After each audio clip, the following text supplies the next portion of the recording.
नमस्कार, हिंद टीवी में आपका स्वागत है। इतिहास खुद को दोहराता है, लेकिन अगर कोई इतिहास में की गई भूलों से सबक नहीं लेता है तो इतिहास उसका नाम अपने पन्नों से मिटा देता है। कुछ ऐसी ही स्थिति उत्तर प्रदेश विधानसभा चुनाव में अखिलेश यादव की है।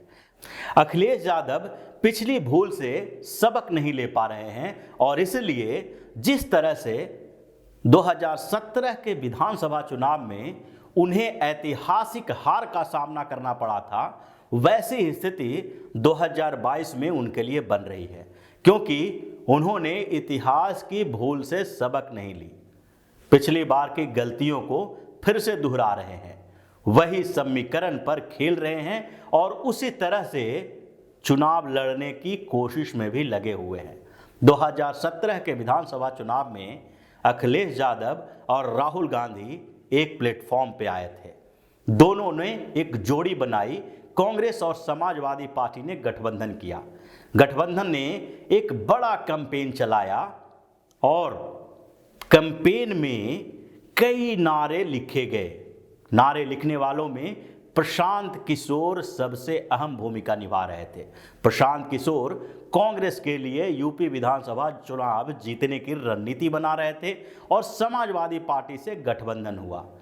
यहां तक एक नारा दिया गया कि यूपी को ये साथ पसंद है। ये साथ मतलब राहुल गांधी और अखिलेश यादव का साथ उत्तर प्रदेश को पसंद है। और कई ऐसे नारे दिए गए जिसमें यूपी के लड़कों का कैंपेन भी चलाया गया, यानी राहुल गांधी और अखिलेश यादव को यूपी के दो लड़के बताए गए जिनका साथ उत्तर प्रदेश को पसंद है।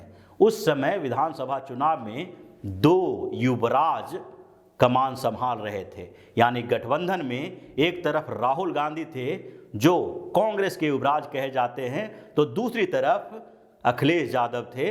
इन दोनों ने एक गठबंधन बनाया था, दो युवा नेताओं ने।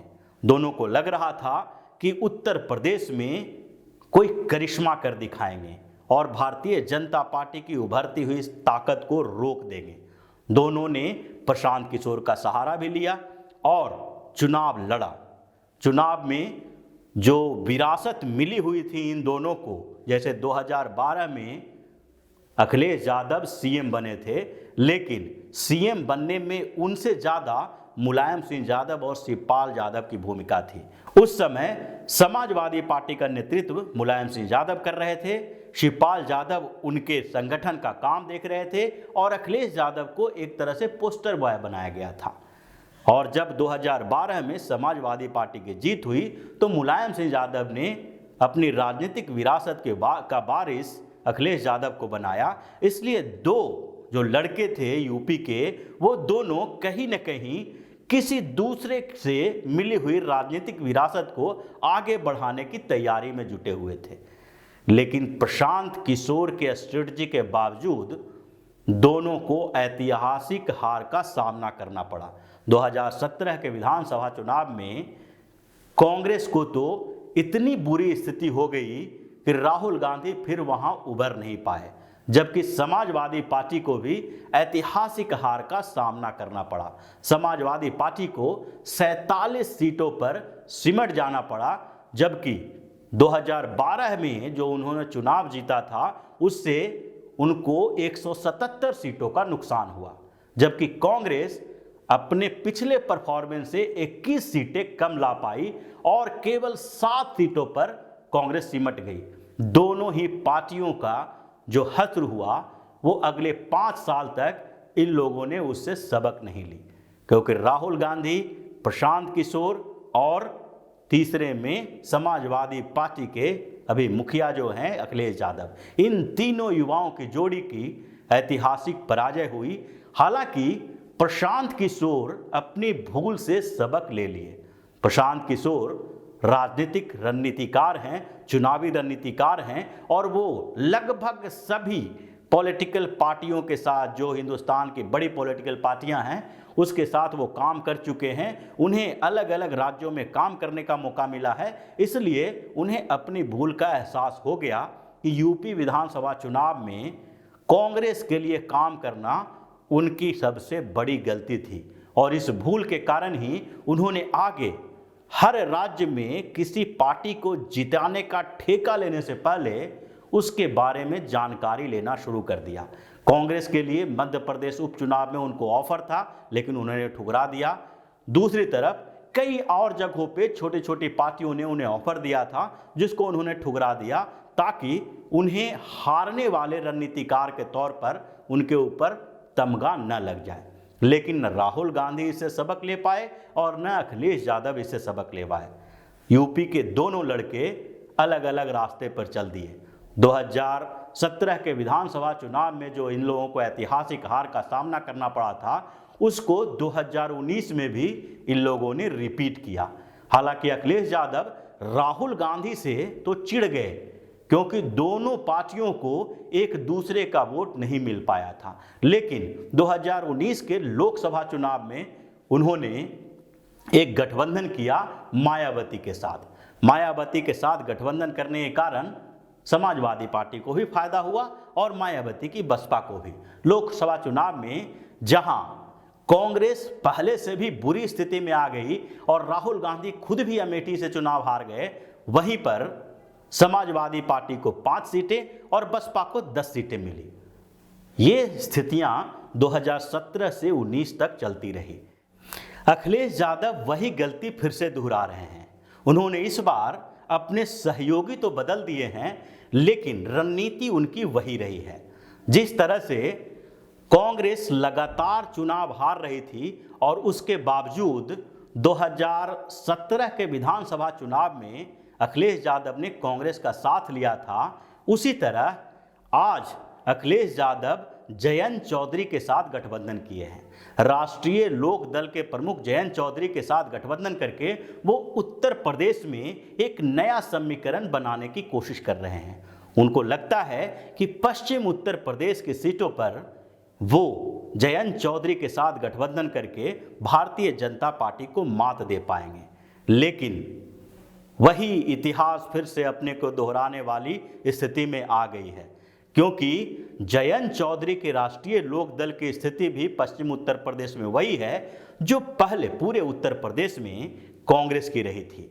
और राष्ट्रीय लोक दल को अगर देखा जाए तो अभी तक राष्ट्रीय लोक दल की विधानसभा में सबसे ज्यादा सीटें तभी रही है जब उसने भारतीय जनता पार्टी के साथ गठबंधन किया था।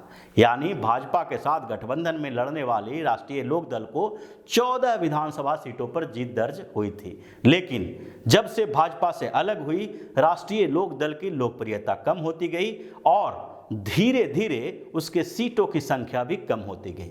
2017 के विधानसभा चुनाव में राष्ट्रीय लोक दल को केवल 1 सीटें मिली थी और 2019 के लोकसभा चुनाव की बात करें तो उस दौरान तो राष्ट्रीय लोक दल की 1 भी सीटें नहीं मिली। यहां तक कि चौधरी अजीत सिंह और उनके बेटे चौधरी जयंत सिंह दोनों ही चुनाव हार गए।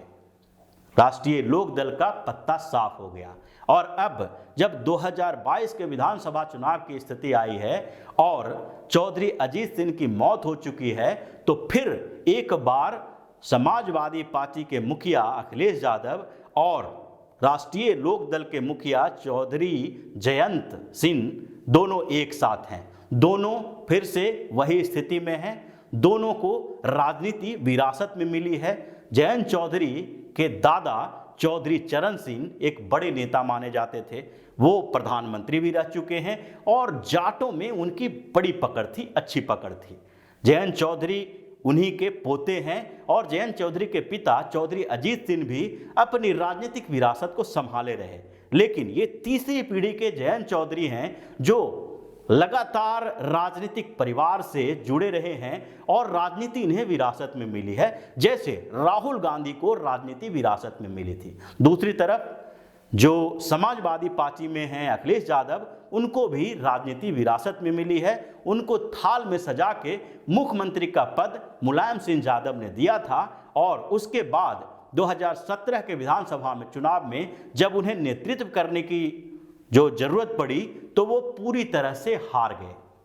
और वो ऐतिहासिक हार को फिर से इसलिए दोहराने की बात कर रहे हैं कि फिर उन्होंने यूपी के एक लड़के को अपना गठबंधन सहयोगी बनाया है, जिसकी पार्टी का ट्रैक रिकॉर्ड लगातार खराब रहा है। और अब जब दोनों के बीच गठबंधन हो चुका है तो पश्चिम उत्तर प्रदेश की सियासत में उबाल आने लगा है। अगर जयंत चौधरी की पार्टी राष्ट्रीय लोकदल और सपा के गठबंधन की बात करें तो पहले चरण के 58 सीटों पर होने वाले चुनाव से पहले ही दोनों के गठबंधन में बिखराव शुरू हो गया है। वहां पर राष्ट्रीय लोकदल और सपा के कार्यकर्ता एक दूसरे के साथ उलझ गए हैं। कई सीटों पर जो प्रत्याशी खड़े किए गए हैं उसके खिलाफ हंगामा चल रहा है। मेरठ में, मथुरा में कई ऐसे प्रत्याशी हैं जिनको सपा ने उम्मीदवार बनाया, लेकिन राष्ट्रीय लोकदल उसके खिलाफ आ चुके हैं। मेरठ के शिवखास में समाजवादी पार्टी ने गुलाम मोहम्मद को कैंडिडेट बनाया है, लेकिन समाजवादी पार्टी के इस कैंडिडेट के खिलाफ आरएलडी के कार्यकर्ता और नेता वहां विद्रोह कर रहे हैं। वहां पर सुनील सेहटा और राजकुमार सांगवान दो ऐसे आरएलडी के नेता हैं जो समाजवादी पार्टी के खिलाफ खुलकर सामने आ रहे हैं और उनके पीछे जाट का बैकअप भी है और कुछ मुस्लिम जो वहां के हैं वो भी आरएलडी के इन नेताओं के साथ हैं। कुछ इसी तरह की स्थिति सरधाना में भी है। सरधाना में अतुल प्रधान को समाजवादी पार्टी ने कैंडिडेट बनाया और हस्तिनापुर से योगेश वर्मा को कैंडिडेट बनाया है, लेकिन दोनों ही जगह पर राष्ट्रीय लोकदल के नेता इनके खिलाफ हैं और इन दोनों प्रत्याशियों के खिलाफ चुनाव लड़ने के लिए भी तैयार हैं। कुछ इसी तरह मेरठ और मथुरा में भी प्रदर्शन किया जा रहा है। मांट विधानसभा क्षेत्र में संजय लूथरा को समाजवादी पार्टी ने प्रत्याशी बनाया, लेकिन उनके खिलाफ योगेश नौहर जो आरएलडी के नेता हैं वो लगातार विरोध कर रहे हैं। तो मथुरा, मेरठ, बागपत, कैराना, ये पूरा पश्चिम उत्तर प्रदेश का इलाका समाजवादी पार्टी और राष्ट्रीय लोकदल के इस गठबंधन को स्वीकार करने के लिए तैयार नहीं है। और इस विरोध प्रदर्शन के बीच से समाजवादी पार्टी के मुखिया अखिलेश यादव चुनाव जीतने की कोशिश में लगे हैं, लेकिन जो समीकरण बन रहे हैं वो फिर से 2017 के उसी घटना को याद दिला रहा है, जिस तरह से राहुल गांधी के साथ ये अखिलेश यादव की जोड़ी दो लड़कों की जोड़ी बताई जा रही थी जिनको यूपी के लोगों का साथ पसंद था। उसी तरह आज जयंत चौधरी और अखिलेश यादव की जोड़ी ऐतिहासिक हार का गवाह बनने जा रहा है। तो इसी तरह की खबरों के साथ फिर से हाजिर होंगे। तब तक के लिए बने रहिए हमारे साथ और देते रहिए हमें सहयोग, ताकि इसी तरह की खबर हम आपके लिए लाते रहें। धन्यवाद। अगर आपको हमारा वीडियो पसंद आया हो तो इसे लाइक करें, इस चैनल को सब्सक्राइब करें और हाँ, बेल आइकन भी दबाएं ताकि आप तक हमारे वीडियो की नोटिफिकेशन पहुंचते रहें। हमसे जुड़े रहने के लिए अपने सुझाव हमें कमेंट बॉक्स में देते रहें। हमें आपके सुझाव का इंतजार रहेगा। हमारे साथ जुड़ने के लिए धन्यवाद।